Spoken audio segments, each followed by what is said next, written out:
नमस्कार दोस्तों, मैं डॉक्टर नीता जिंदल आज एक बहुत इम्पॉर्टेंट टॉपिक पर आपसे बात करने आई हूँ। और जैसा कि हम जानते हैं कि हमारी बहुत प्रिय गायिका अलका याग्निक जी जिस चीज़ से सफ़र कर रही हैं वो है उनका सेंसरी न्यूरल हियरिंग लॉस। ये हियरिंग लॉस मतलब उनको अब कुछ सुनाई नहीं दे पा रहा। आप जानते हैं कि वो कितना अच्छा गाती है, उनकी आवाज़ कितनी मधुर है और ये बहुत बड़ी बात है कि वो अपनी बीमारी को लेकर पब्लिक फोरम पर आई हैं। हमें ये समझना होगा कि आखिर उन्होंने ऐसा डिसीजन क्यों लिया। लोग अक्सर अपनी बीमारियों को छुपाने की कोशिश करते हैं, लेकिन आप सोचिए इतनी बड़ी गायिका, इतनी मशहूर गायिका जिन्होंने इतने प्यारे प्यारे गाने हमको दिए, वो अपनी बीमारी को लेकर पब्लिक फोरम पर आईं। ऐसा क्यों किया उन्होंने? ये बहुत बड़ी बात है उनकी, ये बहुत काबिले तारीफ़ बात है उनकी, क्योंकि वो ये चाहती होंगी कि हम सब उनकी बीमारी से प्रेरणा लें, कोशिश करें कि इन बीमारियों को हम बचा सकें। तो सबसे पहले हम समझें कि ये होता क्या है। देखिए, हियरिंग लॉस मतलब वो कान से कुछ सुन नहीं पा रहे। इसके बहुत सारे कारण होते हैं। कभी हमारे कान में मैल जम गया या हमारी कान की हड्डियों में कुछ दिक्कत हो गई, तो इसको कहते हैं हियरिंग लॉस, जो कि कंडक्टिव हियरिंग लॉस होता है। मतलब हमारे जो सुनने की प्रक्रिया है उसमें दो चीज़ें होती हैं। एक तो पहले जो आवाज़ है वो हमारे कान से लेके हमारे अंदर ईयर तक जाती है। ईयर के 3 पार्ट्स होते हैं, बाहर वाला कान, मध्य वाला कान और अंदर वाला कान। तो बाहर वाला कान और मध्य वाला कान क्या काम करता है कि जो ध्वनि तरंगे हैं वो हमारे अंदर वाले कान तक पहुंचाता है। अंदर वाला कान जो है वहाँ होती हैं हमारी नसें, और वो नसें इन ध्वनि तरंगों को हमारे दिमाग तक लेकर जाती हैं, जहाँ पर हमारा दिमाग ये पता करता है कि वो सुन क्या रहा है। तो अलका याग्निक जी की जो प्रॉब्लम हुई वो ये हुई है कि जो अंदर वाले कान से लेके जो नसें हमारी दिमाग तक जा रही हैं उनमें कहीं दिक्कत आ गई। तो अब इम्पोर्टेंट चीज़ क्या है? हियरिंग लॉस तो हो गया, उसको बचाया कैसे जाए? स्पेशली बच्चों में ये हियरिंग लॉस बचाया जा सकता है। कैसे? हम उस बहुत तेज़ आवाज़ में म्यूज़िक सुनना बंद कर दें, तो उससे हमें बहुत ज़्यादा फ़ायदा होता है। कुछ बीमारियां होती हैं जो आपको कंडक्टिव लॉस और सेंसरी न्यूरल हियरिंग लॉस दोनों कर सकती हैं। कंडक्टिव हियरिंग लॉस जो होता है, जो हमारे बाहरी कान से लेके मध्य कान तक होता है, वो अक्सर उसका इलाज हो जाता है। लेकिन जो सेंसरी न्यूरल हियरिंग लॉस है उसके इलाज में दिक्कत आती है, क्योंकि इसमें नसों की जो कार्यप्रणाली है उस पर असर पड़ता है। उसका भी एक तरीका होता है, उसके लिए कॉक्लियर इम्प्लांट डाला जाता है। लेकिन कॉक्लियर इम्प्लांट सिर्फ तभी काम कर पाएगा जब हमारा इनर ईयर, अंदर वाला कान गड़बड़ हो। उसके आगे की नसें अगर गड़बड़ होती हैं तो उसमें भी दिक्कत आ जाती है फिर। तो इसलिए हमें जो बहुत तेज़ आवाज़ों वाला वातावरण है उससे बचना होता है। दूसरी चीज़ें जो इसको इफ़ेक्ट कर सकती हैं वो क्या क्या हैं? वायरस की वजह से जो वायरल इन्फेक्शंस होते हैं, सर्दी खांसी जुकाम वाले, कभी निमोनिया भी हो जाता है, वो वाले वायरस, दिमाग पर असर करने वाले वायरस, इन सब वायरसेस से हमारे को सेंसरी न्यूरल हियरिंग लॉस हो सकता है। दिमाग के ट्यूमर से हो सकता है, दिमाग में एक्स्ट्रा पानी भर जाए उससे हो सकता है। स्पेशली ये सब बीमारियां बच्चों में जब होती हैं तो उनको बचपन से हियरिंग लॉस हो सकता है। तो बड़े तो बता देते हैं कि भाई उनको सुनाई देने में दिक्कत आ रही है, तो फिर उसको पहचानना इजी होता है। प्रॉब्लम कहाँ आती है? प्रॉब्लम आती है बच्चों में।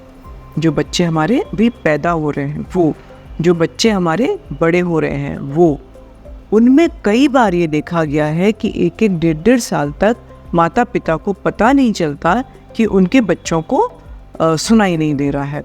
बहुत क्योंकि क्या होता है कि बच्चे में एक नैसर्गिक वो होती है कि जो बच्चा है 15, 20, 25 दिन का बच्चा आपकी तरफ देख के हंसेगा, है ना, मैं करके आवाज़ भी निकालेगा। 6 महीने तक का बच्चा दा बा बा का इस तरह की आवाज़ें निकालता है, क्योंकि ये डेवलपमेंट का एक हिस्सा है। कोई ज़रूरी नहीं कि बच्चा सुन के ही ये दा बा निकाल रहा हो। पता चलता है जब बच्चा 9 महीने का, साल भर का, 2 साल का हो जाता है, जब हम उसको बार बार बोल रहे हैं और बच्चा किसी चीज़ को रिस्पॉन्ड नहीं कर रहा है, तब हमको समझ में आता है कि हमारे बच्चे को शायद सुनाई नहीं दे रहा है। तो इसको प्रिवेंट करने का सबसे अच्छा तरीका है कि बच्चों के जन्म होते ही या फिर 3 महीने की उम्र पे बच्चों के कानों की जांच होना बहुत ज़रूरी है।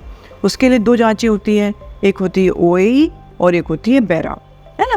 जब हमारे बच्चे पैदा होते हैं तो हम कोशिश करते हैं कि हम अपने बच्चों के सबका OAE ज़रूर करें, जो कि एक बहुत ही सस्ती सी जांच है और उससे हमें शक अगर है हमारा तो वो पता चल जाता है कि इसमें ऐसा इस कान में राइट कान में या लेफ़्ट कान में हियरिंग की दिक्कत आ सकती है। तो जिन बच्चों का हियरिंग प्रॉब्लम आता है जन्म पे, उनको हम 3 महीने पे दोबारा जांच करके देख लेते हैं कि भाई कोई प्रॉब्लम वाकई है, या कभी कभी क्योंकि बच्चों के कानों में कभी पानी भरा होता है, पैदा होने के बाद जो सफ़ेद लेप होता है बच्चों के शरीर पे जो भगवान भेजते हैं जिसके साथ बच्चे को, कभी कभी वो कानों के अंदर जब रह जाता है तो उसकी वजह से कभी कभी OAE में ऐसा हो जाता है कि वो एक कान को बोलता है कि ये डिफेक्टिव है। तो उसको बस कुछ नहीं करना, उस पर नज़र रखनी है, 3 महीने पे या 6 महीने पे दोबारा जांच करानी है।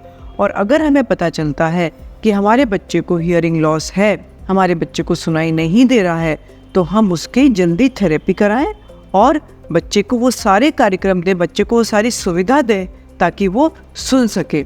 अगर बच्चे को कंडक्टिव हियरिंग लॉस है, मतलब बाहर वाले कान और बीच वाले कान की वजह से दिक्कत है, तो उसको उस तरह से अपने ENT स्पेशलिस्ट को और पीडियाट्रिशियन को दिखाएं। और अगर बच्चे को अंदर वाले कान की दिक्कत आती है जो बैरा से पकड़ी जाती है, अगर वो है तो हम बच्चे को कॉक्लियर इम्प्लांट लगा के उसको तकलीफ़ों को दूर कर सकते हैं। और उसके बाद एक बार आपने बच्चे की थेरेपी मतलब ये शुरू कर दिया, आपने बच्चे का ऑपरेशन करा लिया, बच्चे का कंडक्टिव हियरिंग लॉस या सेंसरी हियरिंग लॉस का जो भी कारण था उसका अपन ने निजात पा लिया, तो सबसे इम्पॉर्टेंट है, क्योंकि ऐसे बच्चों की सुनने की प्रक्रिया उसके बाद भी क्योंकि बहुत ज़्यादा नॉर्मल नहीं हो पाती है, तो इसलिए इन बच्चों को स्पीच थेरेपी देना बहुत इम्पॉर्टेंट है। तो ये सारा कार्यक्रम जन्म से चालू हो जाना चाहिए, तब हमारे बच्चे एक नॉर्मल लाइफ जी पाते हैं, वो बाकायदा नॉर्मल सुन पाते हैं, नॉर्मल बोल पाते हैं और नॉर्मल तरह से सोसाइटी में मिक्स हो पाते हैं। सबसे ज़्यादा प्रॉब्लम आती है जब हमारा बच्चा सोसाइटी बच्चे की सोसाइटी क्या है, आसपास के बच्चे और उनका स्कूल। अगर बच्चा स्कूल में ठीक से काम नहीं कर पा रहा, अगर हमारा बच्चा आसपास के बच्चों के साथ खेल नहीं पा रहा, तो हमारे लिए ये भी बहुत मुश्किल प्रक्रिया हो जाती है और एक माता पिता होने के नाते हमारी मुसीबतें बढ़ जाती हैं। तो अपनी मुसीबतों को कम करने के लिए हमें हमेशा इन चीज़ों का वो जो ये क्या है, ये बच्चों में हियरिंग लॉस ना आए उसके लिए बचाने की प्रक्रिया है। तो बचाने वाले सारे कार्यक्रम हमको बच्चों के लिए ज़रूर करने चाहिए। आशा है मेरी बात आपको समझ में आ रही होगी, और अगर नहीं समझ में आती है आपको, अगर आपको इसके लिए कुछ क्वेश्चंस हैं तो आप कमेंट बॉक्स में डालिए, मैं ज़रूर कोशिश करूँगी कि मैं आपकी बातों का जवाब दे सकूँ। धन्यवाद।